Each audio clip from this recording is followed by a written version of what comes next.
नुआपड़ा जिला गस्तरे पुलिस महानिर्देशक अरुण षडंगी साधारण निर्वाचन नहीं वरिष्ठ अधिकारी सहित आलोचना कर नुआपड़ा और कलाहांडी जिलार निर्वाचन प्रस्तुति और आईन श्रृंखला को नहीं नुआपड़ा एसपी कार्यालय समीक्षा बैठक अनुष्ठित होता। निर्वाचन को किभली श्रृंखलित कर दुईटी जिले में संवेदनशील बुथ सहित माओ प्रभावित अंचल शांति श्रृंखला सहित निर्वाचन प्रक्रिया को परिचालना करने बैठक में विस्तृत आलोचना होता। सीमांत माओ गतिविधि पर तीक्ष्ण दृष्टि दि जाइतिबा डीजीपी कहते। बैठक में नुआपड़ा एसपीजी राघवेंद्र रेड्डी कलाहांडी एसपी अभिलाष जी सहित ऑपरेशन डीजी देवदत्त सिंह विशाल कुमार विशाल सिंह प्रमुख जोग देथिले।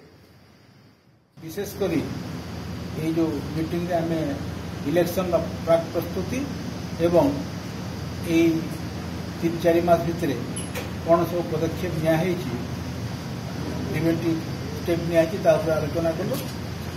जनवरी मास प्रथम सप्ताह आम निर्वाचन संबंधी प्रतिषेधक मूलक व्यवस्था विभिन्न प्रकार पदक्षेप नहीं एनकाउंटर है।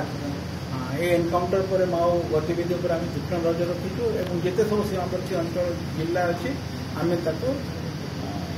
अलर्ट रखीचु हाई अलर्ट रखा।